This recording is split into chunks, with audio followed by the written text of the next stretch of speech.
Hello, welcome into the 2024 pre-summer event featuring FearX and Cloud9. We have an exciting day of League of Legends for everybody. I'm Mad Magical, joined in by Alk Battery, as we do load up onto the Rift, and there was a dance party, so we get right into Berserker King. Is he going to cancel? No, he's going to let him back. Wait, Jojo, come on. So I was watching, and they did this weird level 1 all-in, and Jojo just like walked in, take a bunch of damage, and then they just stopped attacking. They're like, okay, we're letting him in.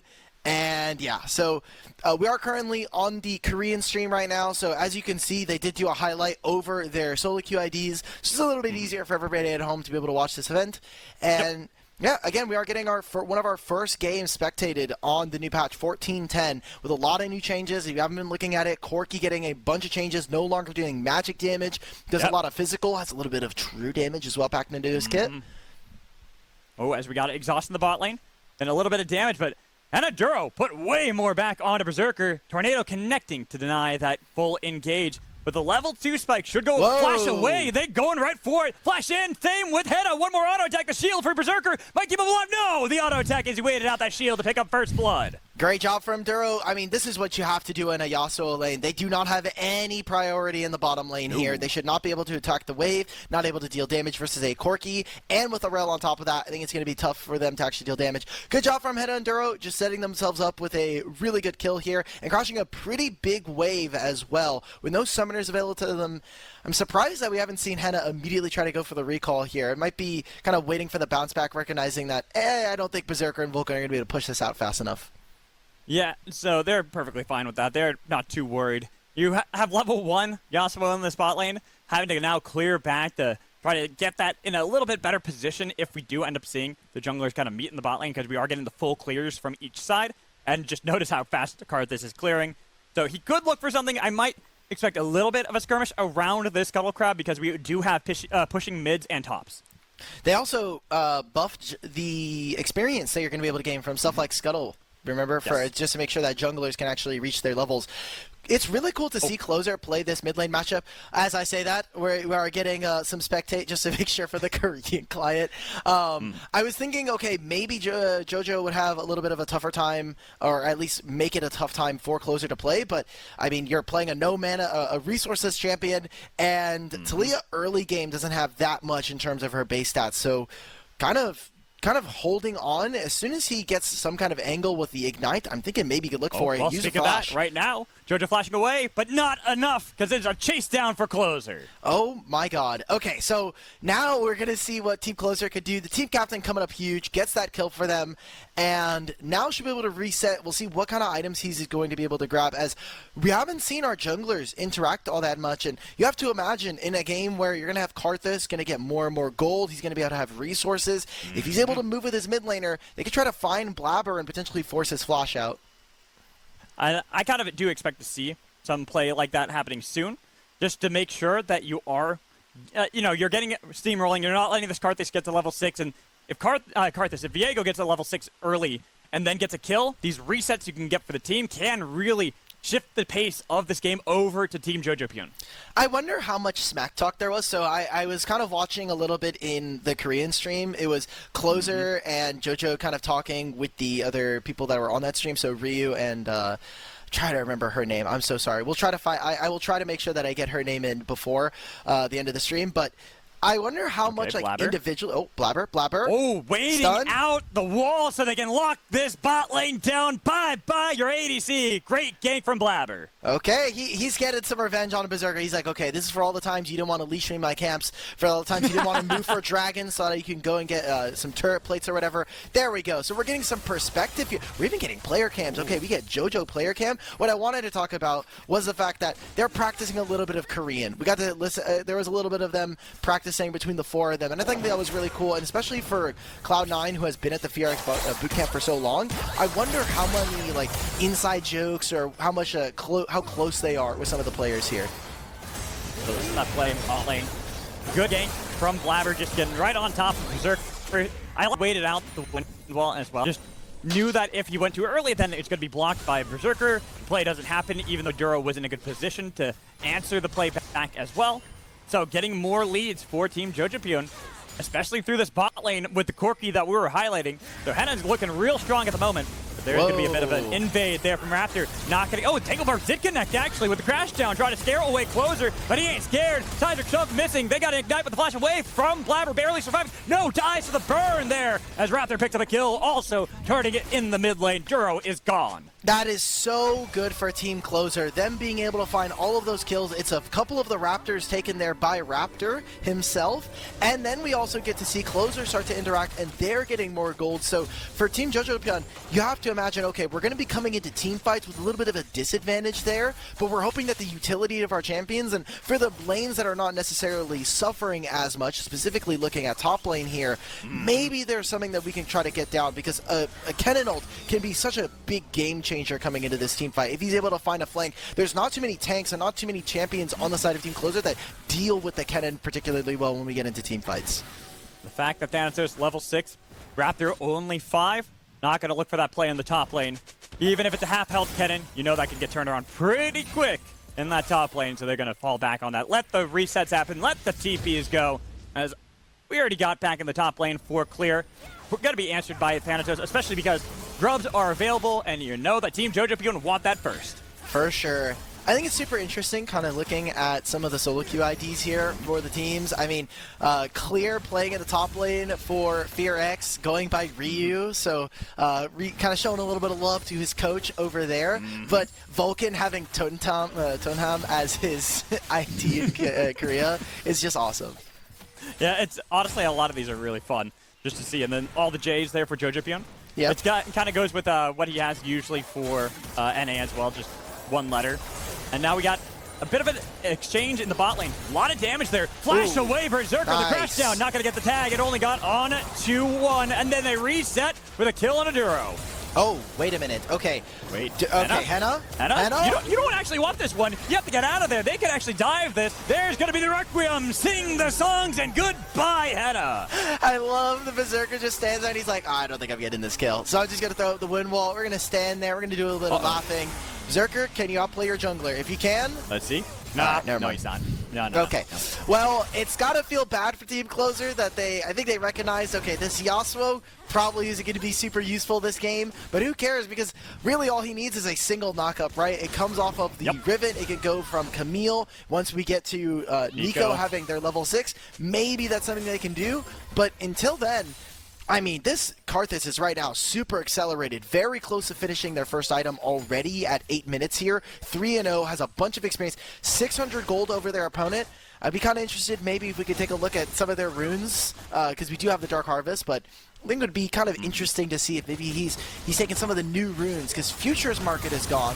You do have that, like, what is it? You could get like 6% off of your legendary items once you finish them. I do not know the name of this rune. He doesn't have it. Okay, he doesn't have it. Back or something away like that. Yeah, I can't remember the exact name. I do remember that. I can't remember the exact name. But we do see that Raptor is towards the soft side, but with no mana as Karthus trying to gank a level 8 Kennen. And with all this damage that Thanatos has been doing, even getting the slicing maelstrom to get a stun, back onto clear, flashed into the minion to dodge away from the shuriken. But now that Raptor's here with a blue buff, but Thanatos getting a lot of damage. No, the shield helps out, so Raptor on a rampage. Oh god, he is getting so much gold right now, and all the plays are happening around this Karthus. Team Jojopyun, we gotta lock in, guys, for this show match. Jojo, I know you said, you're a laid-back guy. You're saying that this is the real MSI finals. You just gotta give one game. Maybe he's thinking about it like that. He's like, okay, we can do one. If Gen G can give one to BLG, we can do a little bit better than that. Well, also, this one's more of the fun one anyways, right? Kind of letting everyone test the waters a bit, go for something crazy, like this bot lane, getting the tornado land, but just gonna be the Valkyrie away. And Henna will be safe with Duro underneath this tower. Huh, okay, so you got a lot of damage. We did use the last breath there. Will mean that for Team Clozer's bottom lane, they're going to hopefully try to get this under the turret. Blabber is on his way, recognizing that there's a potential for the dive, and Raptor's ultimate is here, so really for Berserker and Vulcan, they want to make sure that Corki and Rail are staying under turret, and they cannot finish those recalls. Yeah, making sure they're there, but with Blabber in the vicinity. Good help out. Magnusor connecting onto all three. Pop Blossom, only one. They get the trade back, shut down, soiled away the soul, but so much damage there from Berserker and from Vulcan, but the burn helps Henna get the kill. All the while, nice rotation from team captain Jojopyun. as Clozer tried to rotate around as well, but he's just a little bit too late to the party. Yeah, he makes it there before Clozer can. They get all of those kills, and I'm surprised Raptor, I don't know if his ultimate was quite up when he summoned it, but as soon as he goes down, he doesn't utilize the ultimate, and then it means that Henna is able to survive. So, kind of a really good turnaround play there for Jojopyun as... Clozer. Does he have it? Hold back. No. If the seismic shove had landed, I think that would have been a kill. Is that enough damage onto Jojo? Burn with the Blackfire Torch? No, that can't be enough, right? Yeah, he's going to try. So close for them to be able to try to do this one. And, oh man, it kind of feels bad. Maybe if they're able to find one of those kills earlier on, maybe if they were to keep Henna down, this could be a 5-1 Karthus, but alas, I don't think you're going to be complaining all that much if you are Raptor right now. You're saying you have a ton of gold right there. Got to be feeling good for yourself if you are on Team Clozer. Oh, yeah, for sure. Getting a good lead for your Karthus. The snowball is there. Even if Berserker is, to put it nicely, not having the best game in the spot lane, being a little bit over-ambitious in some of these plays, you have so much gold that's been picked up for Raptor to get this lead over Blabber. And Blabber's been doing a pretty good job as well. He's 3-2. That's the Viego trying to get these resets. Almost was able to do so in that last fight. It just was kind of like inches back and forth between the two teams. Yeah, I want to see what's going to be going on here as they will be trying to execute this dive. Say goodbye to Clear. That's going to be some more kills. Bye, Clear. They also have 3 grubs here while Blabber is taking this. So a really nice time to coordinate this. Make sure your bottom lane gets out of this matchup and just say, screw it. We're going to go top. We're going to get rid of all of these plates. Really try to supercharge our Corki. Have a little bit of fun there. I'm interested to see how much damage Corki does now because I've been hearing good things. You read the patch notes and you're like, okay, we got rid of the package. How impactful is this going to be for the champion? Well, it's going to be a lot impactful when he has that extra true damage he's doing on his auto attacks now. Not converting that at all, just getting straight physical and true damage added on top of that. Got to make him real strong. I think that's why there was a little bit of attention here from closing the bot lane. But then Thanatos showing up, they're like, okay, never mind. We actually don't want this play. Ooh, okay. Thanatos is really starting to creep up now. He is playing a ranged into a melee matchup, so, you know, things happen there, but being able to generate about a 30 to 40 CS lead for himself, we'll see how much he's actually able to turn that into a real advantage come team fights. Again, we're waiting for kind of our first 5-on-5 from these two teams as Henna is just running him down. Clear. Yeah, he's just going to get you. Landing all these missiles, almost getting the phosphorus bomb to connect. That would have been a lot of damage, and he has another missile ready, primed to look for you, Clear. You might have to get away from this because they're just going to tip you with the help of these mites now getting onto the turret. We're going to the bot lane, Pop Blossom, onto the support. Duro getting locked out for so long, but it's going to be a support for support trade. No reset, though. Blabber didn't want to grab the soul, knowing that they were outnumbered. They'll take the 1-for-1 at the moment. Now getting the soul as wheel. Wow, top lane Henna still playing with fire there against Clear, nearly taking him down as they get the tornado. We just got action across the map right now, All. They are looking for these fights consistently. Blabber! No, he had the soul. Okay, it was a reset soul. Okay, I was going to say, why are we ulting in place? No. That's that Korean solo queue. He's on that 0 ping. He was thinking, okay, if I'm on NA, I can just press these buttons and it'll be a little bit before these, but whatever. So now here, Berserker. Nice. Oh, that's a good win wall, but Blabber still had that all. I told you it was a reset. Okay, there we go. So he gets that, and because they were also able to grab 6 grubs, that top lane got absolutely annihilated during that play. Let's see if Team Clozer can try to find something on bottom lane. Clozer. Look at where he's moving right now, realizing with the wall of Torment, cutting him off from his retreat, has to go for the slicing maelstrom, getting a lot of damage, locking in place. Oh, so close to taking a 1-for-1. Oh man, not able to find that. Then this is like, guys, you really needed 3. You really need to bring down 3 to try to kill me here. Even looking at his and he almost took support. one with him. Yeah, exactly. Looking at his support coming into the summer split, you know, we're building some camaraderie here, saying like, hey, this is me roaming to your lane, but maybe in a negative fashion here. As Team Clozer now, this gold has started to really close up for Team Jojopyun as they've been able to grab more and more of these top side objectives, and specifically Henna and Duro. These two have been really strong. I mean, this isn't fair. Not okay. He's just going to take the turret. Oh, you're going to get this kill. You got to go for the ultimatum. You got to go for something here, Clear, because he's going to run you down. There's an ultimatum on top of him. But look at all that. Raptor showing up. Does he save the day in the top lane? Yes, he does. TP, too late. Thanatos already having to run away, scurry his little legs away as we go into the mid lane. Duro was trying to get on top of Berserker. He's got that window. He's got the knockup, but doesn't actually want to pull the trigger. Just wants to get back towards his turret. But a nice seismic shove. Magnus Storm combo. Never seen that before, but it works for the favor of Team Jojopyun. There it is. There's some more kills, and I just love that we're seeing not only both of our bottom laners die there. Don't look at the Vulcan ultimate. It did not hit. It can't hurt you. If you didn't see it, it didn't hurt you. But didn't happen. The fact that they're able to get that shutdown, I think, or most of that gold from the from Henna, I think is really important for Team Clozer if they want to try to keep this game really competitive. As if you haven't been reading, the Corki changes are pretty huge. The fact that he can reduce his missile time, the amount of ammo he has by just landing abilities and auto attacks, I think is a huge change. Not only that, but having additional true damage. And the tick, I think the tick rate for his E, going from having to have it on for 2 seconds instead of 1 now, is really big because he just shreds through all of your resistances very quickly. Speaking of shredding through resistances, looking for Juro, but don't have enough damage and he's going to get away. Didn't want to put up the wall of torment there from Raptor. Instead, going to look for Jojo. He sidestepped both of those kill shots with a nice shield to save himself, and the crash down away for Duro. Good job coming out from Jojo. Putting the hands a little bit on his 80 carry. Speaking of Babber getting the kill there onto Clozer. So they actually take down this Riven, and now stolen away his soul. So bot lane, another turret falls for Henna. I think the most important part of this match that we're not going to be able to see is what is going on in all chat. I can see kind of on the Korean client over on the Korean stream that they don't have all chat enabled, or at least Jojo has not been typing, because that is obviously one of the biggest things that he's been able to do alongside someone like APA from the from LCS. So look, when Jojo starts typing, when you get to start to see him in that player cam there, when he's starting to have some fun, you got to imagine, he's going to start getting a little bit, especially for players that he's been playing with and boot camping alongside. Wait, did Henna just take the bot lane tier 2? Oh. What? This damage is not cool. He's got Trinity Force. It must be okay. Yeah. No, it's not okay. I'm not okay with this. He's got now an Infinity Edge in his inventory.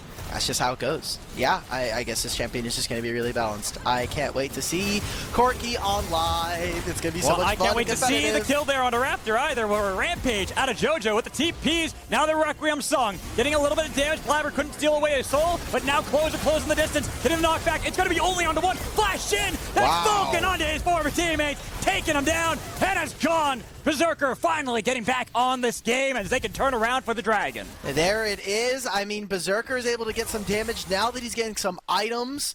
I'm surprised, actually, we're seeing Berserker play this Yasuo, not only in the fact that, hey, it's a little bit of a spicier pick of something new from our bottom lane here for Cloud9, but there has been some talk online that Yone and Yasuo lost a lot on this patch. I don't understand why the Wynn brothers decided to... Sure, it's probably just the mages, but also, like, Yasuo and Yone are typically pretty good into a mobile mages, even if they do spike on a bit these items a little bit quicker. I just think maybe the Yasuo Yone players are just a little bit sad that their champion got moved down by 1% on the release of the patch. That could just be it. Also, maybe. We have a lot of people questioning why there's teammates playing against teammates. This is more of a show match where we had the draft before. So it's Team Jojopyun versus Team Clozer, and they had to actually choose. It had to be 3 and 2 for each team. You couldn't have 4 of one team, 1 of another. Had to be a 3 and 2 split. Yeah. Also, there's just a pin message in the stream chat. If you are, I'm making sure they know. I'm making sure they know. I know. That's okay. I'm appreciative that we're doing this for them. There's also that for everybody. So if you're confused about the matches, also this is going to be 3 matches all night. So this is our first match with the captain's draft. The next 2 games are going to be the full intended rosters, and they need to be careful here for Team Jojopyun. Finding these kills. As they go into this backline, just diving under that inhibitor turret. Oh, this is not cool. Anna, this is not cool. Wait, the game no more Corki. I don't want Corki played anymore, Dimitri. I want him nerfed now. Not tomorrow, not next week. I want him nerfed now, because they are trying to end this game before 20 minutes, and they've got the damage with Corki. Diving under this Nexus turret so early, getting a kill for Team Jojopyun, and the turret will fall, even if they get the trade back on the Thanatos. It is already over. Flashing away with the Pop Blossom under 1. Requiem song. Maybe it ain't over just yet, because that didn't help out enough with all this burst damage. Shot down, skipped it over to Raptor, and Duro, the next target. Penta, screaming it to the hill. Pentakill for Raptor. Oh my god, Karthus getting all of that gold. He's going to be singing True with the ultimate in a little bit, but he just got 3,000 gold. He's also going to collect this mid-wave, so a ton of experience going in his back pocket. And Team Jojopyun maybe having a little bit of fun with their food before that. We even get to see Jojo during this death timer, what is he? He's probably going on Twitter. Like, he's just waiting. He's like, okay, all right, cool. I can focus up. All right. No, he's definitely yelling at everyone else. He was turning around like, what happened? Where'd everybody go? Everyone just died. Wonderful. He's like, okay, I guess maybe the player cam is not synced up with what's happening on live. I don't know. We'll have to see, because there's no way he is moving and like doing like I can see him like moving his mouse a little bit like with his character model. So maybe the game is over. Either way, that's very dangerous to try to play against a 6-grub team. That is why it's so good to have all of these grubs. If you can get a really good push, you do something like that where the base is completely open. And now we're on to Baron, right as it spawns for Team Jojopyun. Team Clozer trying to close the distance for Raptor to get here. They already go over the wall, and they got only Thanatos locked in forever. They get so much damage. They do actually pick up the kill, but they lose out on the Baron. Re-engage from Juro, getting a big back from the resets for Blabber. He's onto this backline, taking them all down, looking for his teammate. By Berserker, it's a double kill for Blabber, and he's got so much damage. I think he wants his own penta in this game. Chasing down Clozer. No. Henna denying the pentakill potential there for Blabber. All the while, Vulcan and Raptor trying to run away, but they picked up the right one. Blabber on top of his teammate and does get an unofficial quadra kill in the fight. There it is. Blabber as well, grabbing that. Okay, so it looks like they're going to end the game here. They've got Baron as well. Team Jojopyun, they grabbed the win despite some early game hiccups. We were like, okay, is this going to be going their way? And I think Berserker got his wish at the very end of the night, which was Blabber, please come bot a little bit more. And we got to see a little bit of that from the Viego. Yeah, and now we're seeing that there's one potential fight remaining. Now it's the unofficial quadra kill there for Blabber as he picks up these kills inside of the base of Team Clozer. The game seems so close up until about 3 minutes ago, and then it just cracked open wide for Team Jojopyun. Still having the Baron buff, still having the minions, even with Vulcan trying to do a little bit back. They're just getting a lot of damage, forcing him out before ending the game. Oh my god. I love it. I love that we're going to be able to grab that from our two teams here, as there it is. Team Jojopyun, Cloud9 have won the true MSI Grand Finals here. So you can all pack it up. North America, best region in the entire world. But they SK. also lost, if you think about it. Yes, but less North American players lost. So that means that we're obviously... Yeah, we can get into the region versus region dispute a little bit later. Yeah, and I'm kind of looking at this one and gonna see how it will really shake out for the two teams, just because we are actually going to have draft pick, as you were talking about, Alk, and I'm really curious with how everything will change in this game when we have the draft, when we have players that are playing against one another, especially because we are going to probably see some similar bans that we were seeing in MSI, but we are also going to see some of the changes, especially because we have more mages. We have Corki that I think is got to be permanently banned. Yeah, especially if we're talking about, you know, those mages that we were just talking about. Could be something. Now, the logos at the top are blocking it, but again, I'm tapped in on multiple streams. I'm looking back at the Korean stream that's happening on YouTube over on the FearX YouTube if you want to check that out. They did ban Varus over on C9, yes. So they got Senna and Varus taken away. Then it is Callista, Lucian, and Rek'Sai. Thank you. There we go. We got it all changed up. So now you can kind of take a look at some of the different kind of bans here. I'm looking forward to what we get from C9. Just apparently I was coming across as muted, but I wanted to see what this team looks like now that Thanatos is here. I don't think we're going to be getting a very large, in-depth look of what he brings to a team, but it could be very interesting to see what he's able to do in lane and what I think he's able to execute when we get to team fights. As now looking at these bans, oh no, you know why I'm saying oh no. It's right. Corki. Corki's made it on through. I love Corki. But Rumble is actually going to be the pickup there for Clear. Kind of looking at that last game that he faced off against Thanatos in that top lane. And one thing to talk about is the fact that Thanatos was winning out handedly in the lane phase. Even if it was not very interactive between the two, we didn't really get to see the pop-off moments in those team fights from Thanatos. We did see them like a huge lead. I think it was 50 CS before we saw the first real gank from either team, and that was from Raptor showing up to try to alleviate some of that pressure for Clear. Exactly. And the Rumble already coming through kind of a little bit interesting. I know some of the players across FearX in the past have played a little bit of Rumble jungle. I mean, if we're talking about AP mages, Rumble has been getting more and more buffs, so maybe his return to the jungle is coming on through. I think it'd be awesome to have Freak Season and have Rumble be a champion that is very viable in the jungle, but we'll see there as...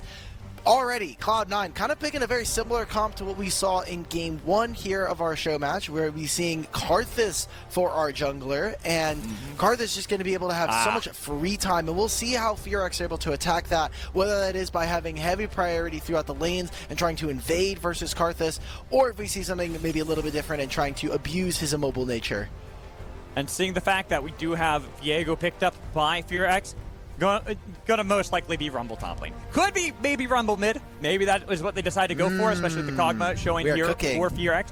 But it also can be flexed around. It can also be changed. And looking over at Cloud9, we were talking before how Corki could still fit very well in mid lane. Still does a great job in either mid or ADC. We got to see the first look of ADC Corki that we haven't seen in many a years in that bot lane. And with Karthus picked, it's still viable in both those roles. Yeah, I think also Karthus could go bottom lane, but we just also haven't seen that from Berserker. I think it'd be very unusual and would be one of our first looks of him on a mage and less so of an AD carry. We'll see what he's able to do there as more and more Karthus coming on through. We also got Kog'Maw here, so potentially another big benefactor of this patch with some of the changes, especially if you're thinking of something like Navori Flick Blades, getting rid of some of that AD, but getting a massive boost to attack speed.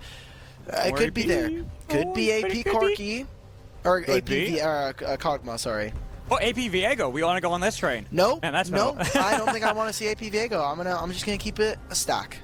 Keep it a stack. All right, fine. Okay. So looking at the bans, we do get that Talia taken away for FearX, especially because we were talking about the flexibility. We do expect that it's still going to be Kog'Maw in bot lane. Just has been really good, especially as you were talking about the changes to some of those crit items, having better stats for him, makes him a lot more powerful. And then also having the ban of supports from either side, Nautilus, to not be able to attack that bot lane, not be able to attack Kog'Maw and get on top of him. Even having Braum, another thing that could defend the Kog'Maw. We are really seeing both teams, I feel like, drafting at the second part, really focus on what they could do to attack one another in this bot lane. Ooh, a lot of support bans like you were just mentioning, right? Like getting rid of the Rel, the Nautilus. That is something that is a little bit weak, I think, coming out from the side of C9. Getting a Tristana here, so still keeping their options flexible. I think Corki has been predominantly seeing a lot of play in bottom lane and solo queue, but Tristana as well, I think definitely available there as well. FearX, though, I think if they are going to be picking up Renata, they will be lacking a little bit of engage. I think that they would probably want a little bit more hard crowd control to try to sub for someone like Rumble, and then also stop the opponents from getting on top of someone like this Kog'Maw. So we'd like to see an engaged support coming out from Duro if possible, especially when the pool has been pinched so heavily when we're talking about the Rel and the Nautilus already being taken away. Seeing a lot of those kind of hovered at the moment for Duro. The Alistar, the Rel, Galio still can be played in the spot lane and could easily help defend Kog'Maw a lot more, especially with that large taunt that he has for himself. And they do decide to go for that. Something that can really move around the map really quick. And looking at Hui, another one of these champions they kind of have to defend early into the game, especially up against a Tristana. So Jojopyun, we've seen this Tristana mid lane before. It could technically, in theory, be Tristana bot, Corki mid, but we're more than likely expecting that it's going to be Jojopyun onto Tristana, Berserker onto Corki. All right, so we do get our first game. We are watching it over here on the FearX channel at the moment as we get everything ready. You can see at the moment, it might be actually a lane swap. You might have called this right on the money because we do see no. Berserker was heading towards the top lane. Looks like they are calling it off. Okay. Also going for Halo Blades, something a little bit different here. Wanted to see what some of the choices for the runes are going to be. So Blabber going for the first strike. Wonder if he's going for the full Merchants build with the cashback they're able to get from the Inspiration Tree and the first strike. I wonder how much he's going to be able to cheat in terms of his items. Get a little bit closer there. They're actually trying to invade. If they're able to get this off as well as protecting their bottom back side. To the top lane here. Look at this. They are committing for the lane swap after all. We thought it was called off. Swap, boys. We thought it was called off. They're like, we're calling it off. JK, no. Hey, we're actually going for the lane swap. And sending Berserker Vulcan in this top lane. They should be able to get a good push here, and we see that clear. Now realizing what has happened because they did have the wards in their side of the jungle to spot it out. We'll send them now towards this bottom half where they already have Raptor invading, taking away blue. I can see everybody in Twitch chat. They're saying, "Oh no, we're getting a lane swap here." So going to be splitting the map vertically here. Thanatos as well going to be trying to hold it down and make sure that he's okay. Already an early ignite coming out from Clear, walking through mid lane. That's been one of the cool adaptations that I think we've seen out from mid laners, whether it be on stuff like Camille or some other champions, just walking mid and trying to gain some kind of priority, even up the laning phase between these two. And now for these two teams, how much gold can they actually get from this play? Because this is a huge wave that's crashing for the side of FearX. On the bottom side, Cloud9 are just now starting to hit this turret, and it's just them. They do not have their top laner doing this, like Thanatos, who is just now trying to walk into bottom lane and get some experience. Hoping that he can get some so that he has a little bit of a lead against Clear when eventually those lanes will match up against one another. But I don't think it's hurting Cloud9 too much. And of course, everyone's going to meme, lane swap meta, oh, boring. Oh, they got a plate in the top lane. Look at that massive wave that's crashing in, but they already got the extra resistances, so they don't need to stay around, let all the minions die, blah, blah, blah. But I will say that it does help out Cloud9 a decent amount there, because now that Thanatos kind of just gets the pullback against Duro, he's already in this lane, already ready, and they are sending Berserker and Vulcan into the spot lane. It was Clozer who 2P'd into the top lane, so they wouldn't lose out on this wave, because what can he do against a Tristana? Yeah, so he does this, he TP's top. This is not going to be a timer for Jojo to really get alone time with the turret. This is a level 1 Rumble versus level 4 Tristana. I don't think there's going to be too much going on there. But it is a lot of gold going over to them, but I think Henna and Duro got a lot out of that trade. I say that. Well, they get a lot of damage on themselves as well, as you already have Raptor pulled back in, getting only the taunt, just as much on to the flashless. Vulcan barely surviving as he was able to get out of there. But I thought maybe there was going to be more of a trade here. It seems that FearX kind of happy getting that flash. Don't really trade much except for the ignite out of Duro, which isn't too bad. There's a good lane assignment coming out from FearX. Just make sure they try to get as much gold as possible from the laning phase with just their lane assignments, putting them with the TP. I did want to say, I think FearX's bottom lane came out a little bit better. They got more of the plates here for their bottom side, and Berserker and Vulcan, they did swap, so they maybe got a little bit more experience.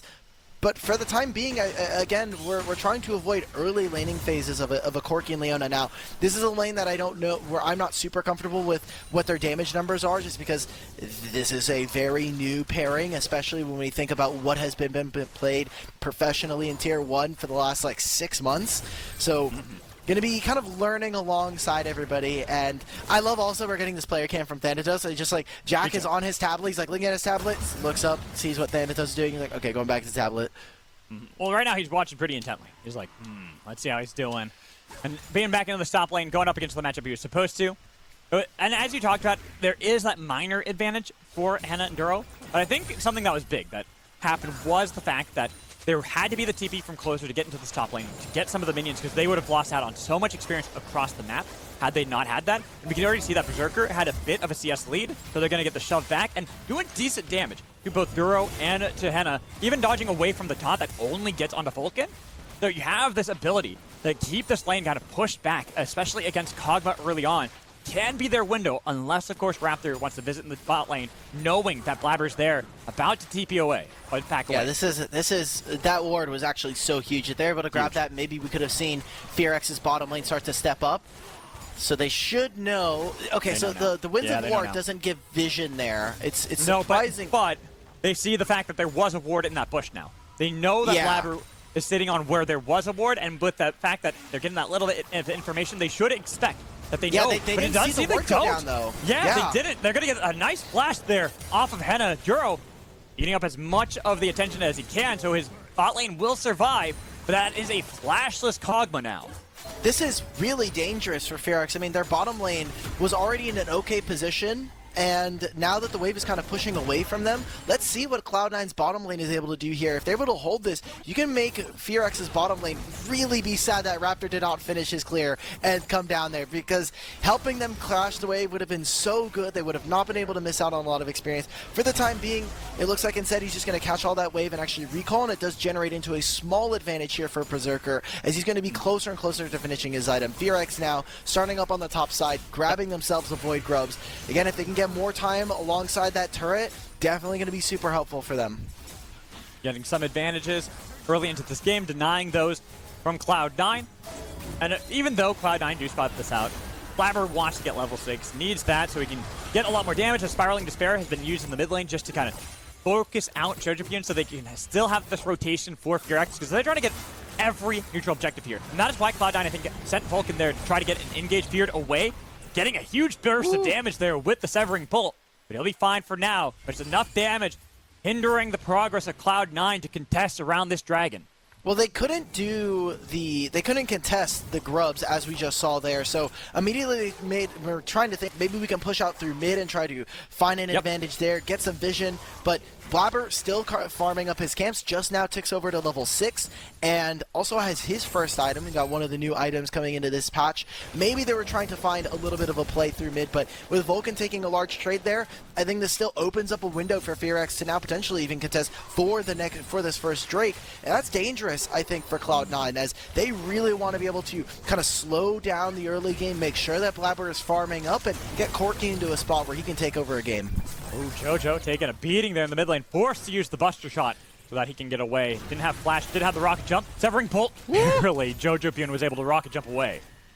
Very, very close there, as now FearX, they're now just pushing in from all of the lanes here, just barely isn't in vision. I think Clozer right there was just trying to make sure, can I try to cancel his recall one more time with a Severing Bolt, and they're gathering advantages throughout all of their lanes. I mean, we lane swap to avoid a little bit of this rumble, but already still feeling good for himself. He's going to continue to crush this next wave. We saw that Berserker just now, Clozer took a really good trade up in mid lane versus Jojo, so FearX, very confident where they are. They've gotten themselves a small gold lead to start.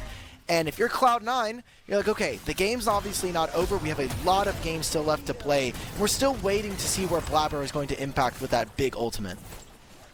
The only problem right now for Cloud9 is the fact that they did lose a lot of the vision control on this bottom quadrant. We were talking about that dragon before, talking about how FearX could have gone for that if they wanted to, but they just get vision control, forcing the hands of Cloud9 to now go around that. But maybe getting this catch on Clozer, who was trying to rotate himself towards the top side of the map. But with Raptor nearby, Severing Bolt getting a little bit of damage. And now on top of Blabber, forced to flash. Spiraling Despair, first down, first blood for Clozer, as Duro was there in the vicinity just in case they wanted to go for more. What a great roam coming over from Clear. Drops that ultimate right on top of Blabber's head, and there's really nothing for him to do, utilizing the flash. Jojo, even with that jump forward, I think we would have probably wanted to see him use that when they have the ultimate available to them. It gives them so much ability to actually deal with the opponents. And now Raptor, he's going to make Blabber's life a living hell now. He is going to take his camps. He's going to make sure that this Karthus does not get enough gold. And that's some of the problems that we were expecting for Cloud9. How are they going to manipulate some of these lanes to try to get with, their Karthus into a good position early on? And I'm really looking at this bot lane still. Berserker on Corky. We saw the power that it can have in the last game, Henna, getting that Triforce, and then was absolutely brutal towards everybody against him. Now having the Kog'Maw, and still both sides trying to get that first item, which will help them out once we get around these dragon fights. But the fact that neither of them have it so far, and both crucially need a first item spike, I don't think that they'll matter for a few more minutes. Magical, I'm scared. Everybody in Twitch chat is saying that we're getting owned by LCK. We need to show up. Cloud9, let's lock in, boys. Let's get that win already. Let's get this win under our belt.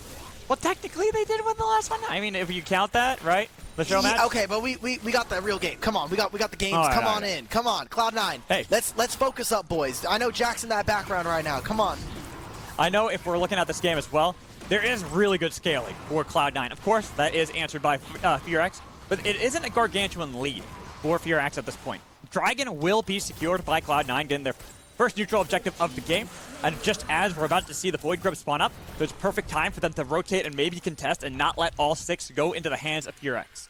Some of the strength that Cloud9 is going to have as this game goes on is Jojopyun in a side lane. Something that he was renowned for in the LCS is his ability to kind of stay on side lane and also not get caught out in a lot of instances. So I'm looking forward to what he can do with a Karthus in his back pocket that can answer, hey, I'm suddenly in a 1v1, or maybe they brought multiple members. I'm playing Tristana, has so much mobility and individual damage. If I can get this Karthus ult alongside me, maybe there's something there. And that's also why I look at FearX and I think, okay, we have a really strong team fight set up, especially with a Galio who can match and try to play the side lanes if we need be. And Raptor's already on the Void Grubs. will spot that out with the Scryer's Bloom. Blabber realizing that they've already sent up Vulcan Baduro nearby as well, cutting off any engage that could happen around that pit. Instead, looking for a little bit of push back into the mid lane so they can already get everyone from Cloud9 grouping up towards a fight. Oh, wow. So 6 grubs here for FearX. I think this might be able to kind of push them over the edge in terms of how much damage they're able to deal to structures. I mean, right now, Clear is just hammering her way at top side, and while Cloud9 are sitting over mid lane trying to jockey for a position, Henna is just getting gold by himself. They had the stun there on a Clozer, but Duro scary enough to make sure they don't engage that. They don't send Vulcan for the full force fight. They realize there's still a lot of damage right there that Clozer is doing, and when we look at this matchup, right, Clozer versus Jojopyun. Jojo has been someone that we've always touted as one of the best in the LCS, MVP player, doing a great job in many regards. But going up against Clozer, this is Clozer, the guy who was the sub for Faker, a really good player in his own rights, and now he's playing this way that as long as he can survive that lane phase a little bit, and with the lane swaps that happened that kind of allowed him to, this is the point of the game when we're starting to see these first items for Hui, when he starts to get really scary, and it doesn't get any better from here. That's one of the things we were talking about at the very beginning of the stream, right, was the fact that FearX, they weren't able to make it into playoffs, but, I mean, the fact of the matter is that there is a lot of really good talent in the LCK right now, especially if you look at that top 5 bracket. It is absolutely insane when you think about the mid laners that are playing at this caliber, so it's unfortunate. Clozer, I think, has really kind of built himself out. He has been kind of the darling child, the franchise player for this team ever since they were Live Sandbox, and now they got the taunt on to Blabber, and he's flashing forward. That's going to be a heroic entrance, getting a knock-up onto 1. Not enough damage, though, onto Vulcan or on a Berserker, who are continuing to chop away at the health bars of FearX. Well, they lose out on Blabber. Don't lose out on it anymore, but still a good play for FearX. And for Thanatos, you can kind of see it in the player cam, but you can also, we talked about at the beginning, he is going to be very much a passenger in this game. There's not much for him to do here. He's going to recall, try to teleport back in. There's an Ignite. He does have Ghost. Maybe he could try to look for something with Q3. He just finished his Kanik Rookerin, so something he could do there. FearX, really good play on the bottom side, constantly trying to aggress onto Blabber while he's on this Karthus, making sure that he does not have Flash ever available to him. We also just haven't really been able to see Cloud9 do much this game in terms of proactivity. But granted, can they at this point in the game? Like, even earlier on, Tristana will innately push against Hui, but it's a Karthus jungle. You kind of want him to get to level 6 anyways. You're okay. I mean, having a couple deaths on Karthus, who cares? You're utilizing the full kit. Am I right? Got to get the passive in there a couple times. Same with Henna. Henna hasn't even utilized it once yet, so yep, maybe losing out a little bit there. But Cloud9, I think if they can start grouping up for these team fights, they're not that far behind in gold, especially if you get a pick here onto Raptor first, but a lot of burst damage onto Jojo with Spiraling Despair. He already rocket jumped in, getting a lot with a Severing Bolt connecting. Burn, baby, burn. But he will survive, getting away, but barely. It is going to, ooh, not the Severing Bolt that time. I thought it was maybe going to get Clozer, a little bit more damage onto Jojo, but now that they're out of there, Cloud9 kind of content with the play because they didn't actually lose out on Jojo. Now they can rotate for Rift Herald. Something that I've loved throughout this game so far is FearX and their attention to lane assignments. That TP top lane to make sure that they don't miss out on gold. We also saw that during that time Berserker and Vulcan back, so they lost a little bit of access at the same time. And right now, you already see it. I mean, Henna has been farming bottom lane by himself. They are similar in gold alongside his AD counterpart in Berserker, but experience-wise, he is starting to tick up in levels every now and then over his opponents. So I've loved what FearX have been able to do, and now they've been setting up for team fights. What an equalizer, locking Blabber into the pit so they can then turn their attention onto Vulcan. Barely gets out, and they actually get the kill. It is the zombie form there of Karthus for Blabber. The Fear dragging back in. Jojo rocket jumps away, but no buster shot. Flashed. Forced to use just to get back towards the turret. Severing Bolt barely going wide. They're going to this dive. Vulcan's actually going to be the target first, getting a little bit of damage. But look at how they got Jojo scared away Raptor. Put down the charge, even if the turret is pretty low. It's not low enough. I think they don't feel confident going for the dive just yet. They need those minions in place. Now the Justice Punch taunt with Jojo. Rocket jump away, getting the distance, but Raptor's on top of him now with the stun from the Spectral Maul and a killing spree. And the game is only going to get tougher from here. FearX, incredible team fighting right there. Just being able to push Cloud9 around. They weren't in position. We didn't see them be able to do much. And now you're in a spot where, yes, you do have scaling, but can you actually get to that point? You still need to be able to pick up gold. Your jungle camps are going to start to get more and more invaded as more of these turrets fall apart. And thank you to our observer for kind of toggling over to the gold. I mean, Right now, Rumble is a really, just feeling it. Level 11 has 1,200 gold over his opponent. He's going to do so much against a bunch of these champions that do not have flash. Specifically, Blabber has to be careful, especially now that he's level 10. He's so close to ticking over. If you can get level 11, maybe he can make a little bit of a difference. But, yeah, they can't even grab this dragon. No. The second Drake is going to go over to FearX. No way you can contest that. You have to let that go to FearX. So, just another win in the board for LCK here. Fox looking good as Thanatos getting chased down by Clear. Kind of the matchup that we expected when you have Cassante up against Rumble, especially as there was that lane swap that ended up not really doing too much either. That then allowed Clear getting back into that top lane, getting leads, pushing back against Thanatos, who can't do much. So it's now Fox constantly rotating on the map. This Goon Squad inside the jungle of Cloud9 with the Mites as well. Another turret collapsing under their weight. Yeah, it's just so difficult to play because now as Cloud9, you're really indexing on Vulcan being your primary engagement. We haven't really been able to see that be super impactful here. Blabber just utilizing the ultimate, maybe has a back here to try to finish his second item, trying to utilize that first strike. Oh, he's not even close. He picked up an amplifying tome and a ruby crystal. So maybe if they can find this pick onto Rumble. Yeah, I think they got that. They pick up a kill for Berserker, getting him on the board. The first kill they got in the spot lane, now chasing down the flash out of Kog'Maw. Zenith Blade connecting. Vulcan's got the chase down. Heroic Engine trying to deny the continued chase there from Berserker, getting the shots as well. But too much damage from Corki. Insane finally hit into the ground by the statue as they utilize the passive from Kog'Maw to at least get a bit of damage on the Thanatos and Vulcan. Then the Heartbreaker. Leona gonna be into the ground. One more auto attack's all it needs for a rampage out of Raptor.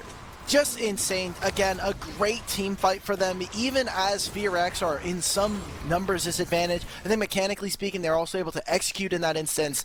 As Cloud9, they get a couple of kills, but it feels more so like desperation and kind of the last threads of a game. It is only 18 minutes, it's 4,000 gold, but we've just seen them be able to execute, and I don't think we've really seen Cloud9 really be able to kind of get away with a lot. I mean, Jojopyun on this Tristana, see how much he's able to get here. Maybe he goes for the 2v1, but with Duro here... And the flash there too. Buster shot to try to get rid of him, but you don't have flash, and you already used that rocket jump. A nice kill with Duro, actually getting the credit. Okay, all right. Cloud9, it is just a scrim.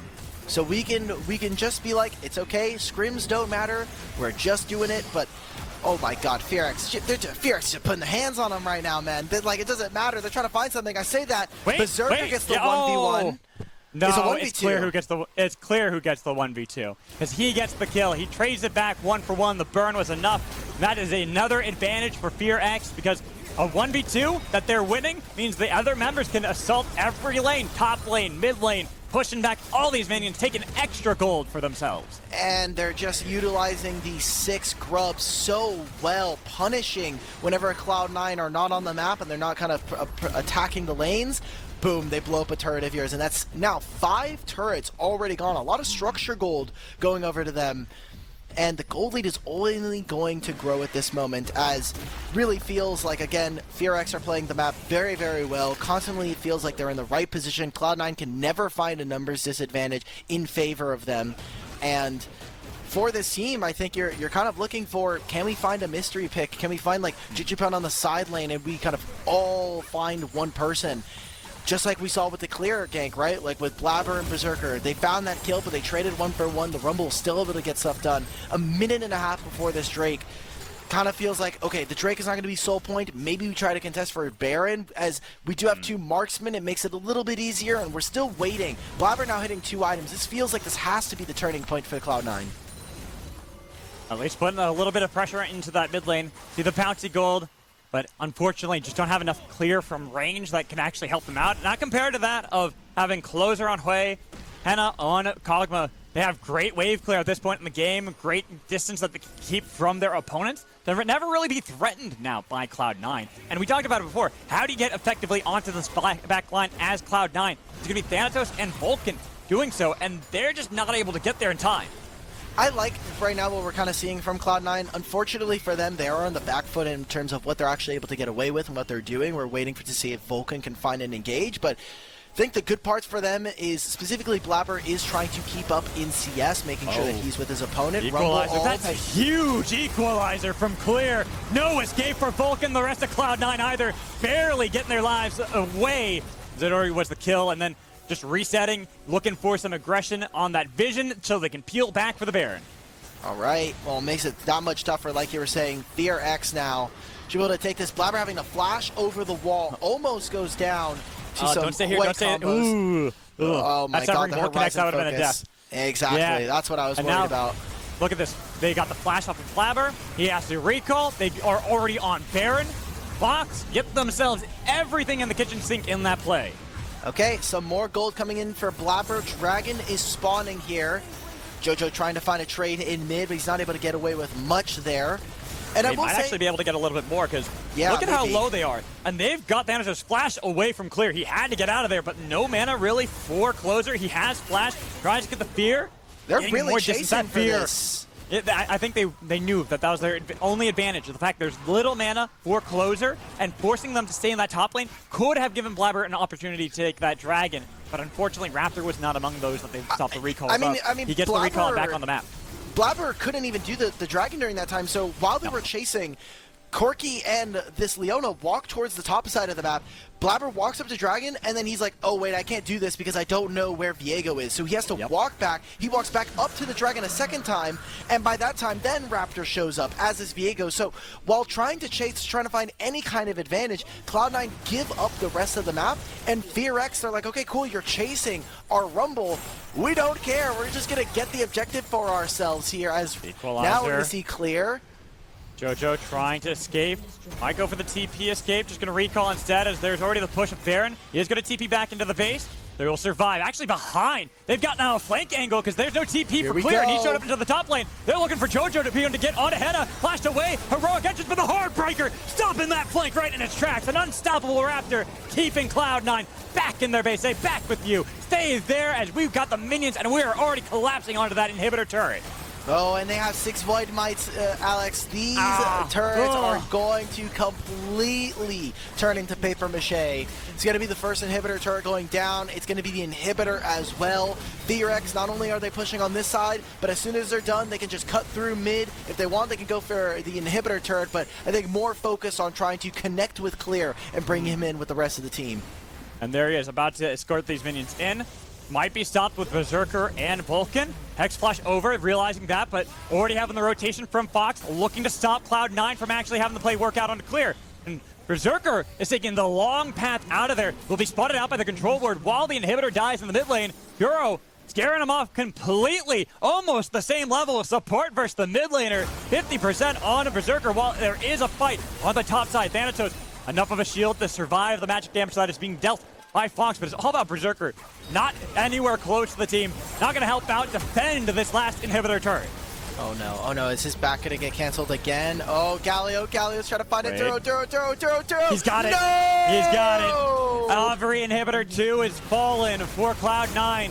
FearX with the maw clamping on to Thanatos. Nearly trying to snap his neck there underneath these turrets. The Nexus being sieged at this point by Fox. They don't need a Galio here. They just need damage as they dive. Take apart Blabber. Jojopyun burning down. Nearly getting Thanatos as well as Vulcan tries to draw them out. Tries to get their attention away from the Nexus turrets. But unfortunately couldn't do enough. There's way too much damage, way too much follow-up from FearX. This game number 1 of the true match between FearX and Cloud9. Gonna be FearX all the way, even though there is a couple more kills happening right at the end. Wait a minute, they've got a double kill. Oh, they got a triple defending the Nexus. I misspoke. They're not done yet.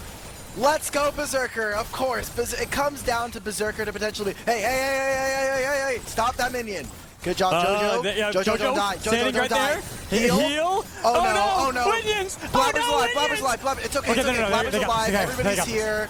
Oh my god. Of course, it wouldn't be a Cloud9 game with a little bit of dramatics, a little bit of them potentially almost going down there, but FearX are going to have to try their hand again at ending the game here. Don't think there's going to be too much of a struggle there. It is double super minions in every wave, triple inhibitors down, no structures but the Nexus falling. FearX, they have looked really great, especially with these players that they brought in, the 2 Challengers League players, Raptor and Duro coming in for the team. Would be awesome to see kind of more of this, and I mean, look at the itemization. There's 3 items right here. Berserker, if there is any time for you to be able to carry, it is now. You and Jojopyun have now finished 3 items. You need to be able to pull it back here if you want your team to be able to stay in this game. I'm just wondering if FearX try to go for a backdoor, like use the invisibility from Raptor, get inside, ward, TP for Clozer, heroic entrance from Galio. They are attempting, because Juro was kind of hanging out on the side right there.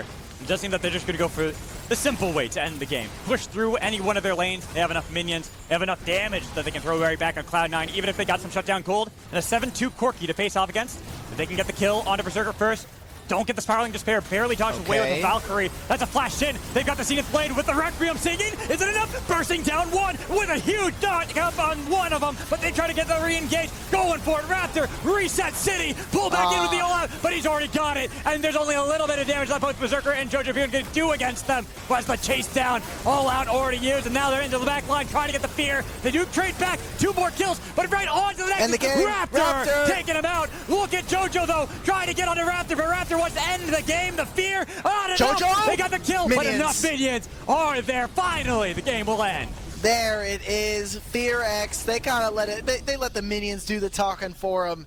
And Jojo was right. This is the real MSI finals. LCK is still winning. FearX kind of smoked Cloud9 in that game. They looked really strong in that one, and I got to give a lot of respect to how they drafted. And now we are going to swap sides, so never mind. I was wondering if we were going to see many adaptations here, any changes from Cloud9, and they immediately take away Rumble. Yeah, and we'll also see what their priorities are now being on blue side. It is a bit of a different side select for them here. So, got to think of the Corki from last game, whether or not both of these teams will be kind of trying to prioritize it, whether or not both of these teams think it is a first pick worthy on blue side. We already saw that FearX did not immediately go for it. They immediately tried to snatch up that Rumble that we saw. So, interesting enough, and obviously we'll see also how they're going to try to integrate Thanatos into this roster, because we saw now 2 games where I think he wasn't really a big impact on whether or not this game was going to be happening, and I think that that could be something interesting to look going forward. I also wanted to announce for everybody at home, there's a little bit of a change coming into Game 3. We do have Willer and Execute joining the team. So we have the entirety of the full LCK FearX roster now playing. We'll see now how they're able to match up against our Cloud9 boys. Especially as we get through our bans, we do have Nuno and Nautilus banned by Cloud9 with Lucian and Kalista joining the bench alongside Senna, which means Corki is still up. And we were talking about how strong that is. Karthus is another one that, if you do listen to Twitch chat, if you look at the last 2 games, Viego is apparently the best answer into Karthus you could ever have. But of course, I'm expecting that Corki. The Corki, I think, still looked good for Berserker. Unfortunately, wasn't able to do too much until later in the game. But it's still such a strong pick for anybody to go for. But they opt instead to grab Vulcan's Ashe, while Viego will go into Willer's hand. And there's that Corki for Henna. Oh, we're getting Corki Viego slammed. Okay, well. Yeah. All right, now I need to see what Cloud9's answer is going to be into this, because we haven't really been able to see their bot lane, I think, stand up too much. We've now seen 2 games of Vulcan on a Gage. I'm going to say 2 games just because we did see him on the Nico and we saw how that kind of went here. But we're getting an Ashe Varus from Cloud9, something we haven't been able to really see from them since the very beginning of the split. No, and it is something that I think will still do well going into summer. Something that does well into pretty low range ADCs like Corki. I mean, he's not really got the best range until later in the game when he has Missile Barrage unlocked and can really clear out. So Ashe Varus can take advantage of that. And something that also can take advantage of both Viego and Corki is Talia. Interesting to see Talia here, especially blind. If you're going to be going up against Viego, has some additional access there. Agreed, it could be jungle, especially since I think we do want to see Blabber on a little bit more of some agency, and if Talia is going to be the case, wow, we're getting Execute's Pike. So if you don't know, Execute was formerly the player known as Junghoon, did play on Astralis, and was originally kind of brought up through the through LCK, if I'm correct, but the fact that we're getting his Pike, I kind of wanted to see how many of our one-trick kind of players we were going to get, and now we're going to be able to see him on Pike. This is his mainstay, the champion he made his name on, and the one he kind of changed his name to. This could be a very fun one. Well, yes, I definitely expect that this is going to be fun, especially because we have 3 champions that are fairly immobile on the side of Cloud9. Very easy pickings for a Pyke if he starts getting ahead early, and FearX can really instill some fear into Cloud9 with that. But we got to look at what's coming next, because we are starting to get some of these lanes hit. Kasante taken away from Thanatos. Xin Chao taken away from Blabber, while Ari denied for Clozer. Ooh. Okay. So, getting rid of some really strong picks here. I like the Xin Zhao ban away from FearX. I think it is one of the few AD junglers that you're looking at that can provide some line of front line utilizing the Crescent Guard. There are a lot of melee champions, lower range champions, especially when you're looking at Pyke and Viego. Akali as well, so really trying to pinch down on what Clozer could be picking up. Oh and no! There's Aurelia. Okay. They're going with the one tricks now. They're just taking it. Oh no, this is not looking good. The chat was just calling it out. I was about to say it too, but they slam it the moment they see it's open. FearX, please. Let's just have some fun. This is the last game of the pre-summer event match, so whatever happens, you know, if we do win, then we just won Worlds. We got to start breaking up the champagne. We got to start celebrating. But yeah, this is looking a little bit rough here. We're getting a Renekton for Thanatos here, so wanting to access some priority lanes here from the side of Cloud9. What can they do with this kind of team composition for them? Because you have a winning bot lane. Renekton is always going to be able to guarantee you priority in the top lane in a lot of matchups. Now for FearX, how much styling are they going to try to go for? Are they disrespecting us? Is that what's happening here? Please. No, it's not. Okay. No. Yes, third and final game here of the 2024 pre-summer event match featuring FearX and Cloud9. Is everyone loaded up onto the Rift? Not seeing anything. Oh, maybe we're actually going to see something spicy because Head and Execute on the top half of the map. They are looking for their own lane swaps.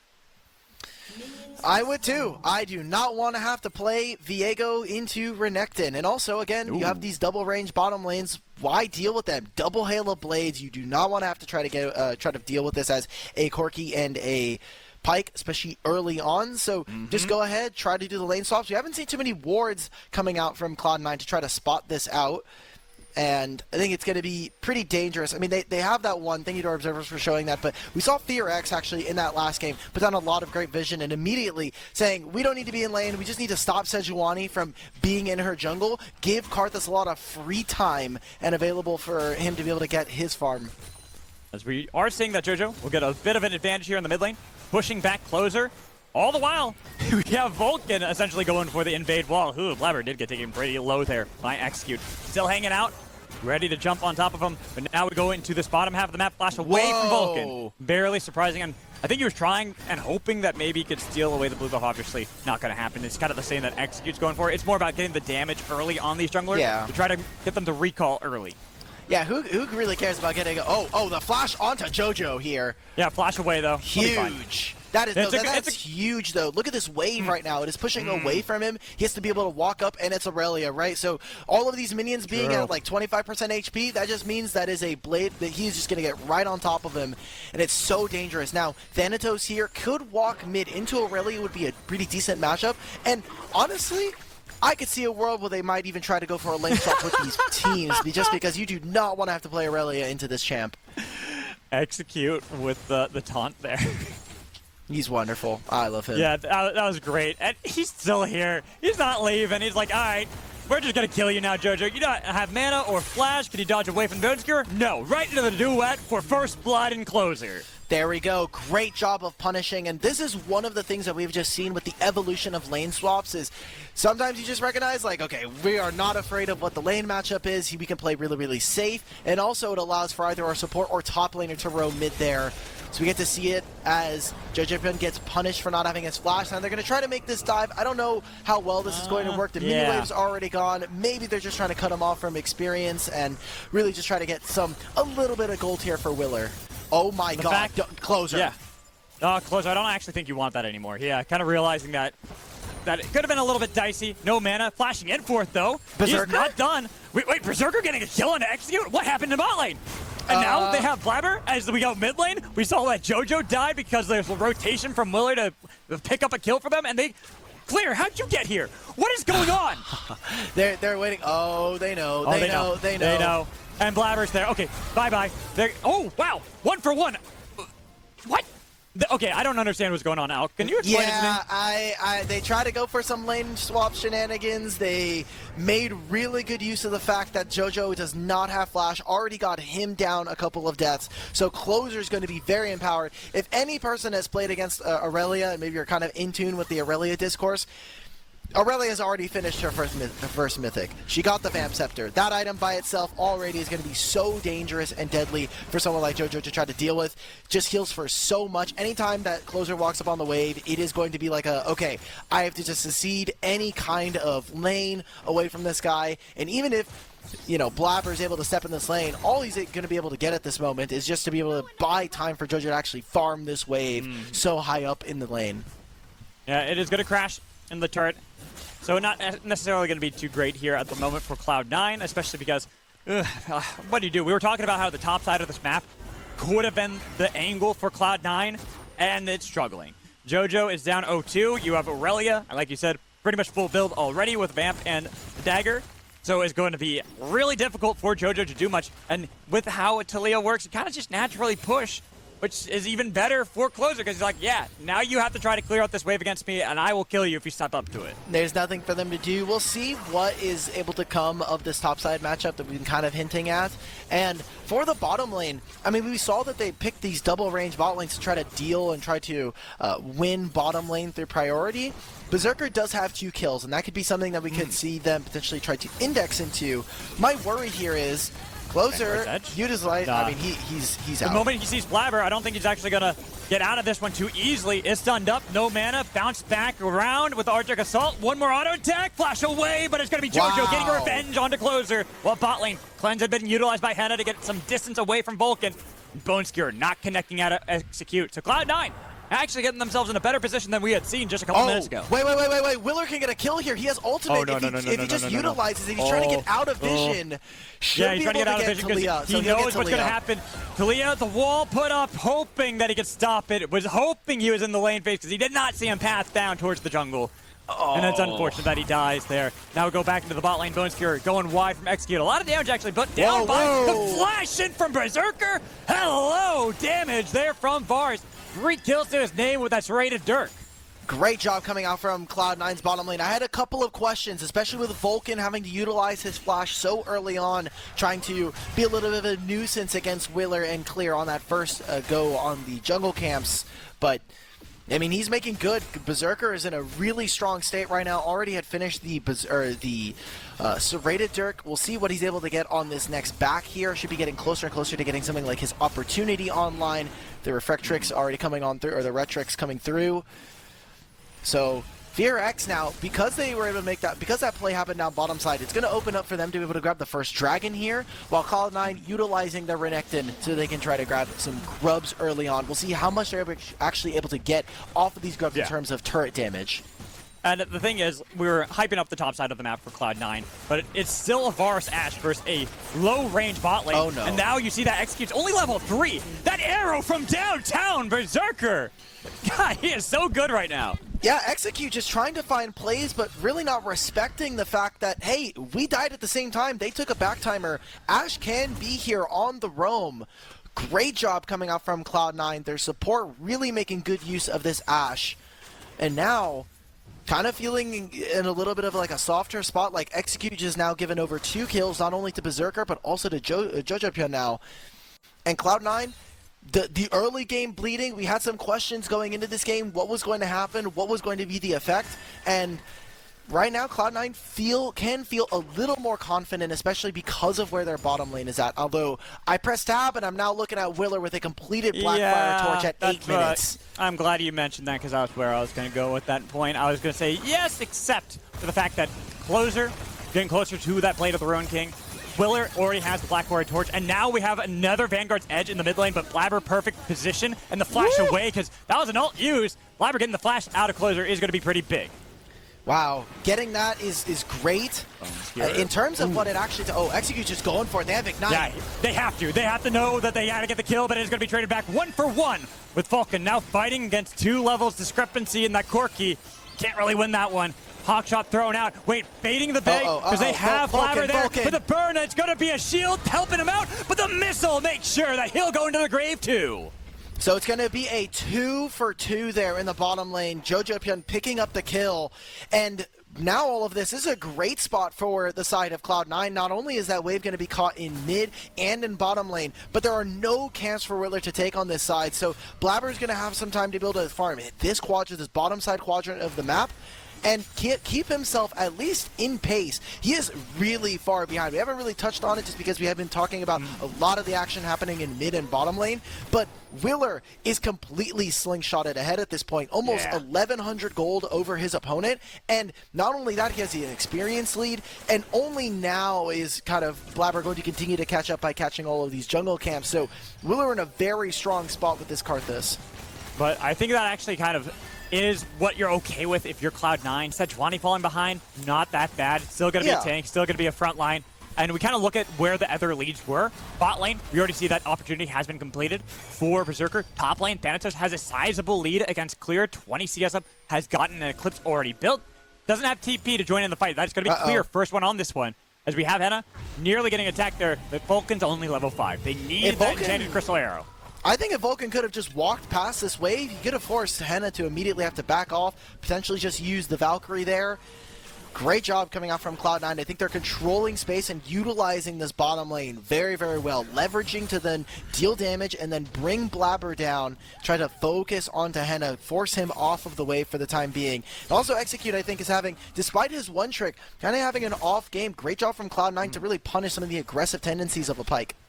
Well, and the big thing was the fact that having that double range bot lane up against a quirky Pyke, you have to rotate if you're Pyke. You have to look for plays elsewhere. Look good initially, but then you're struggling as he still was so far behind in levels. And then you have to go into the spot lane, try to get levels, and you're getting pushed back. You're getting poked at every opportunity that we see Berserker and Vulcan find. So now we're going to see how they are able to play around these grubs here, because already FearX are starting to make their move up. Thank you to our vision toggle here. Not a lot of vision coming out from FearX, whereas Cloud9, they've already moved their bottom lane over. They're trying to take control through mid, and they're even bringing Blabber over here. So once they kill Clear, or once they force out one of his summoner spells, they're going to try and get some plates and then move down for the grubs. This gives a lot of time. It is. Blabber finds it, and they're just layering the CC. You can't even heartbreak out of the way. Your heart is breaking for Clear. Oh, God. Okay, how many plates can they get during this time? And if they overextend for this play, FearX can punish. Pyke is here. Karthus is going to be here as well. And now they've got the teleport. Thanatos has teleported bottom lane.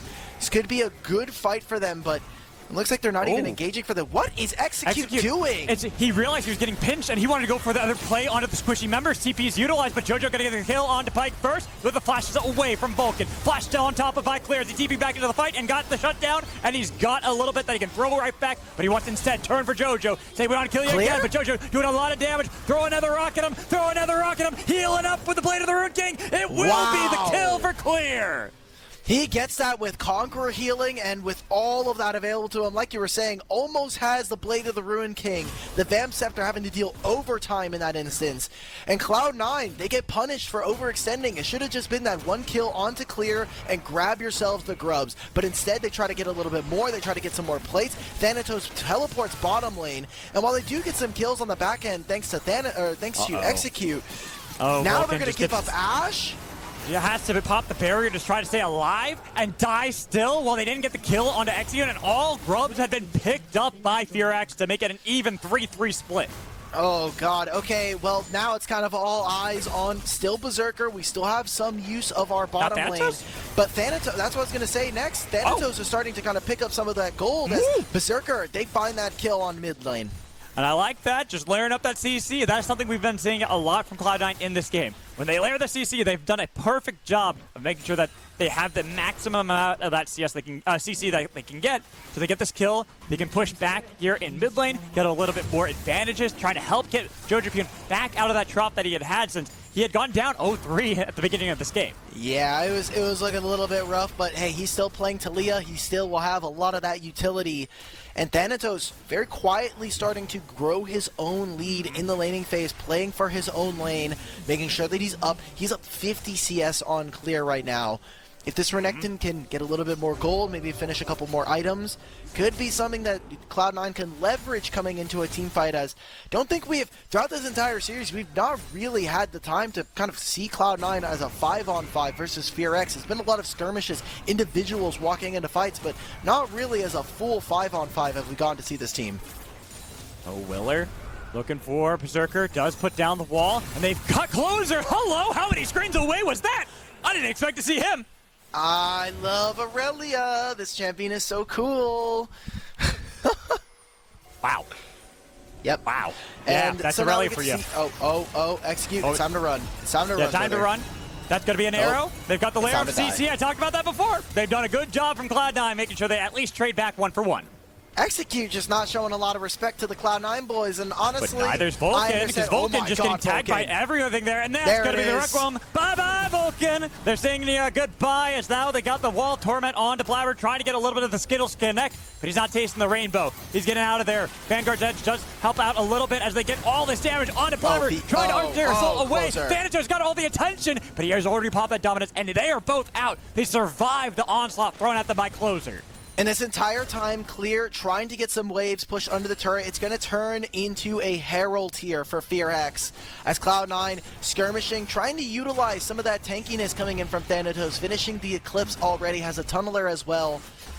He is going to be pretty difficult for them to deal with again against up against an Aurelia. There's certainly some angles for Cloud9 to look for, but it's only going to get tougher from here. This is not a game that's going to get easier for Cloud9. They still need to be looking around, utilizing their bottom lane. And how can they get Jojopyun on a side lane? With this Talia, it should be very easy for her to play through bottom lane, play through one of these side lanes, collapse inwards towards an objective, or if there's a skirmish happening in enemy jungle.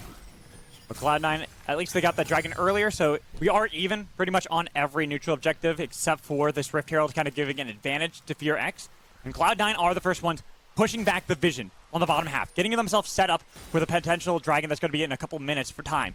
Just a little bit of knowledge on where Willer's playing so that they can stop this Karthus, because they got to do something about him. He is now 3-0, has got that item we were talking about. Second, though, both burn items for Willer. These ults are going to kill Vulcan. I'm looking at you, Vulcan. You're not going to survive these. And he has so much damage already. Like, he has the Leandres, he has the Blackfire. He is going to have so much damage, like you're saying, and level 12 already. So 2 points into his ultimate. That Requiem is going to sing 2 minutes before the dragon here. We'll see how FearX are able to prep. Anytime they want to try to start up an objective, they can just say, okay, cool, Cloud9, you are not allowed to walk up. 511 damage, and that's not even including the burn that'll come from the double burn, as we do have a Vanguard's Edge onto Thanatos, flashing away from the duet. Willer on his path for the war here underneath the turret. Dominus has been popped.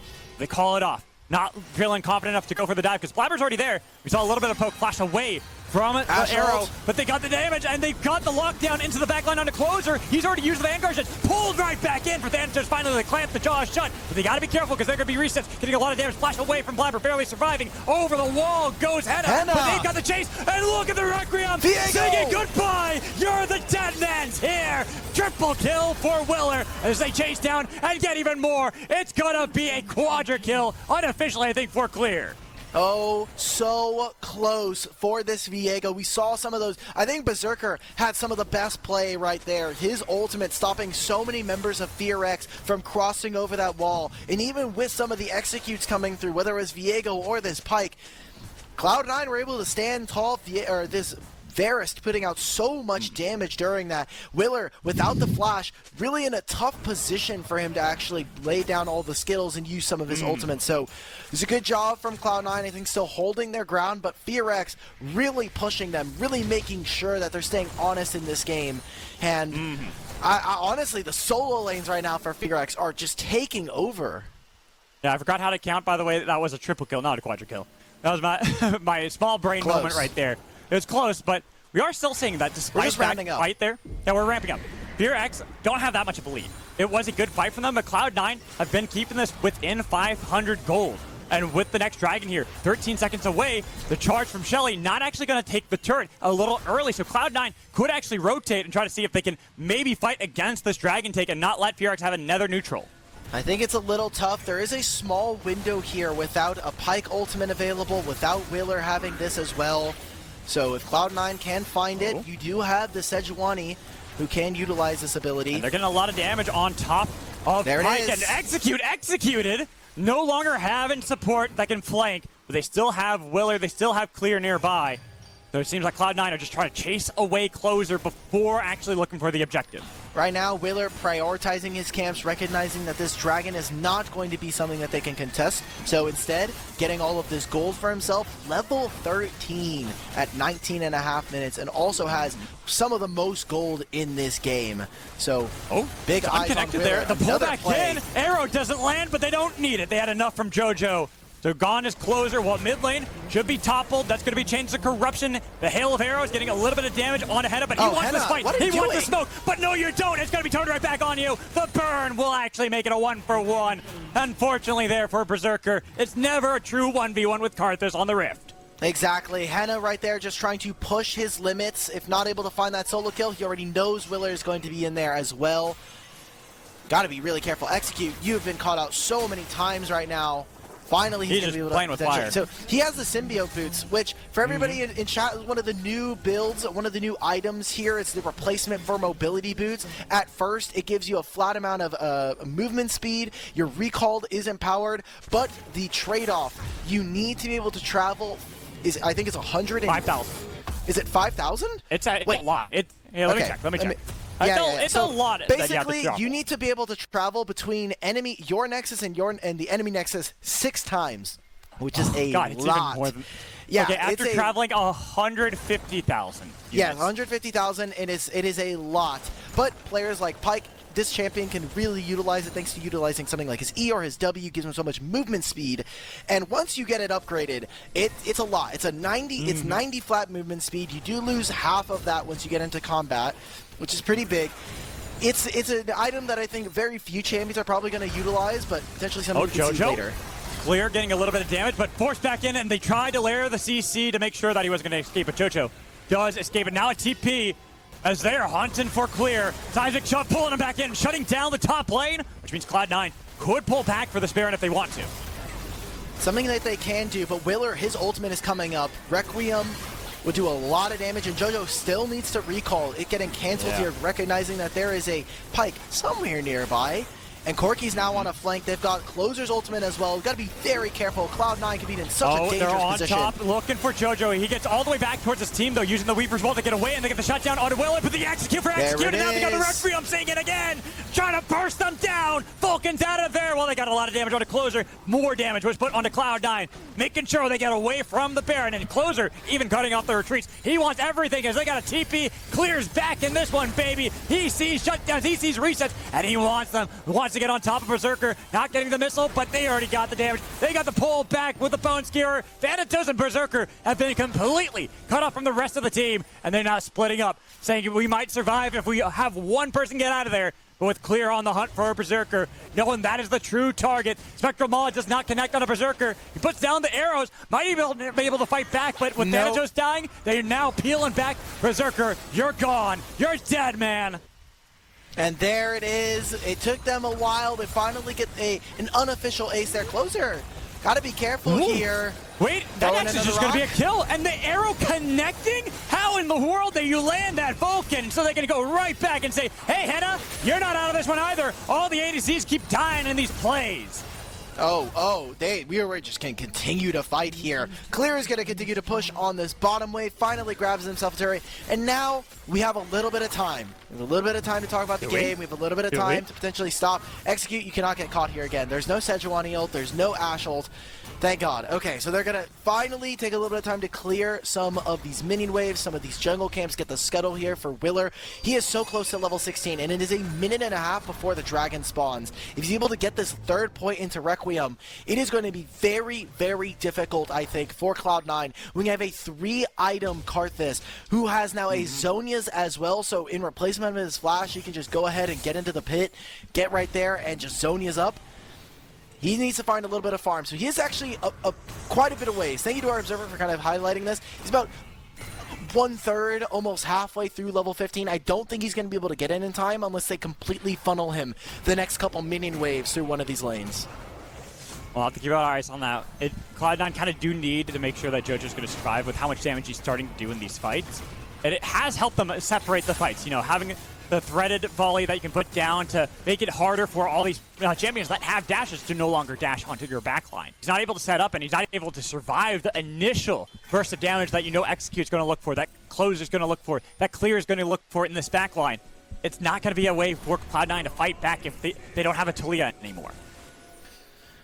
All right. Well, Talia is getting, a little bit tanky. And you kind of noted already having the Seeker's arm guard available. Also has the Seraphs there, so does have some shielding. But we need to see what Henna can do as well, because he is now on 3 items with this Corki. Infinity Edge, Trinity Force, and an RFC done. Wait, they've just locked down Clear for so long. And the arrow? No, was hoping for the spread of damage to land onto Clear, but Clear will barely survive, but he's still off of the Rift, which gives time for Cloud9 to peel back towards this dragon. Are they just going to go for Baron immediately, though? So Cloud9, they have to make the gambit. They have to send 2 members for this dragon and have everybody else here waiting. Cloud9, they have access to the midway first. It's going to get cleared now by FearX, but they have no way of getting vision. It has to be a hawk shot here coming out from Vulcan. It's going to show. So they're not quite on Baron, so they know that if they're not starting, they could be on their side of the jungle here. Willard just now ticking over to level 16. 3 points into Requiem. Everybody's up and available. First strike up as well. Laver's leading the charge. Knows how much damage he can absorb for Cloud9 at the moment, while this tier 1 still stands in mid lane. Cloud9 can peel back, get some chip damage, might even be able to take it as long as Cloud9 are the ones attacking first. Arrow going wide. Turret getting low. A couple more autos and I'll be out of there. But they are already being cautious. They know that there's a Pyke right behind them. There's a couple of things. There's some. I know I'm talking about Karthus a lot because he is going to be such an integral piece to this FearX roster. We're also seeing Berserker start to stand up. He is behind in farm right now, but thanks to having some cheaper items, thanks to kind of opting into more lethality, he is matching his opponent in terms of items. It's not actually layered there with the execute from Death from Below there, so they get the kill, but Berserker is actually the casualty, and that's the big one that Cloud9 have lost out on with Vulcan having tried to reset. They're now getting pushed back away from the Baron, and you're okay with trading the 2 and 9 Pyke. They land the Glacial Prison onto 1. Clear, burst down, flash away, but they got the wall separating the fighters. They get in the back line again, but it's going to be a reset from Clozer. No, lockdown arrow as well. Bye-bye, Willer. You go golden, but your golden moment is gone. Shut down gold for Vulcan, and no longer having that Requiem. Seeing that Clear is trying to back right over here. Oh, but not getting the kill. They don't need it. Baron. Yeah, that's a Baron for Cloud9. That should just be the Baron. Thanatos can TP for this play. Willer is dead for another 35 seconds here. And it's so low, too. It might be pretty slow. I have to imagine. I mean, yes, you have Talia, but she doesn't have, like, Leandries. You don't have Berserker. You have Ashe with this build. Maybe they can get it down, but it's going pretty slow, and all of FearX are here now except for their mid and jungle. 25% onto the Baron. FearX now making the call to fall back, but there's a pull back in and Execute. 10th death of the game. All right, well, Cloud9, they've now achieved the Baron for themselves. We'll see what they're able to do. 3 minutes now away from this dragon. So the Baron buff is going to be expiring well in advance before this. If they can set up their waves, it feels pretty nice. But I think FearX are starting to recognize how dangerous it is to try to walk into Sejuani, Renekton, and Talia. And at that point, if you're trying to get on top of them, you're not getting on top of these bottom laners here for Cloud9. So FearX kind of need to come at it from a different angle. They need to be finding flank angles. Otherwise, constantly trying to ram your head into the wall that is Cloud9 right now is going to continue to lead into a victory for the boys in NA. And I'm going to call out the Karthus strat because the times we've seen that FearX have won these is when Willer is the one leading the charge.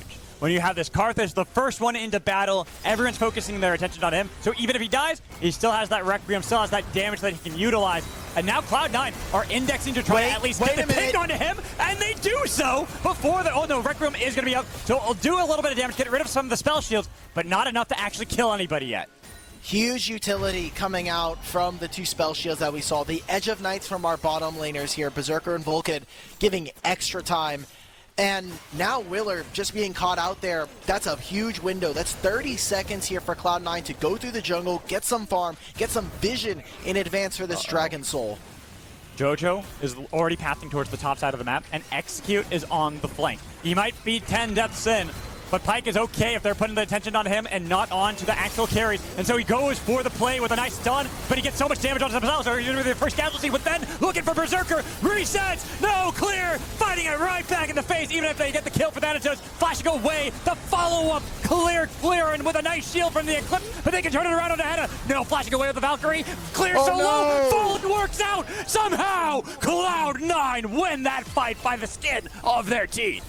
And they're pushing on all lanes, utilizing some of the last waves they get with Baron. Thanatos comes up huge with the Renekton there. He is going to be we talked about him being a big problem in some of these games, and finally, with some agency in the team fight, what an insane job here from Cloud9, fighting back in a game that looked quite doomed. From the first 15 minutes, we saw Willer starting to get up, we saw Clozer really starting to climb the ranks, but punishing this bottom lane that has not had the most impact compared to what the last two games have been. Cloud9 now on the precipice of being able to find themselves a game victory. They still need to be able to close it out. We have not seen them be particularly clean today.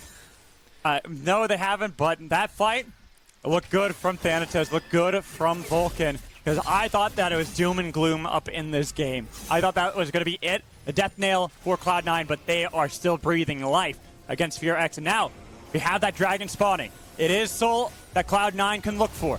Fear, cut off, Weaver's wall, looking for Clozer to push him back in. They bounce him around a little bit, but he survives the onslaught of damage initially, flashing back towards the minions. They do get the kill onto Willer, but he still has that Requiem, singing the songs now. 2 dead again, but they're trying to see if they can get Jojo. They're trying to get Execute onto the backline, onto Vulcan maybe, because he could be a target, but you don't have enough damage there, Execute. So with the 2 dead on FearX, they're actually pathing back a little bit, being cautious of Cloud9, who still want this soul. You know that FearX understand, if they get the soul, that could be a big advantage.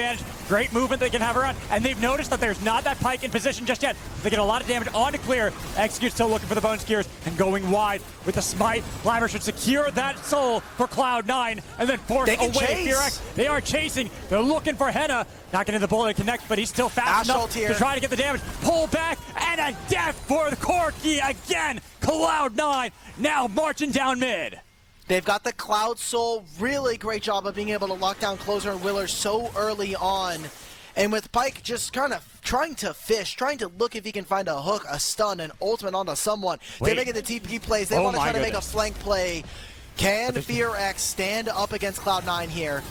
Thanatos TP'd in as well. And they're actually looking for the chain of corruptions, and the arrow doing so much. Clozer's gone. Cloud9 in the base of FearX, and they are putting the fear back onto Fear. These foxes ain't got nowhere to go as they get more gold, more kills. Cloud9 winning this game with a flash from Vulcan, because nobody will stand up, nobody will survive. Even if Pyke looked like he might initially, he might actually survive. I have to take back my words as they get the volley to connect. Now, nobody will survive.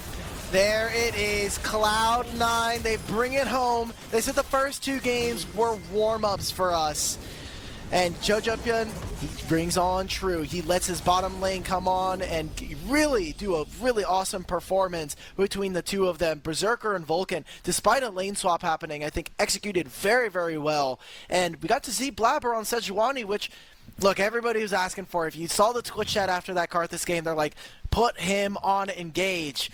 And this time around, it comes true. They finally were able to find that win in the last game here up against FearX. I want to say thank you to all our viewers as well. Thank you to Red Bull, Secret Lab, and Kia for sponsoring our LCS team. Thank you to Riot for allowing us to host this show match. And thank you to FearX for hosting us for your bootcamp. Thank you, everybody. And you have a wonderful night, and we'll see you in the future. Bye-bye.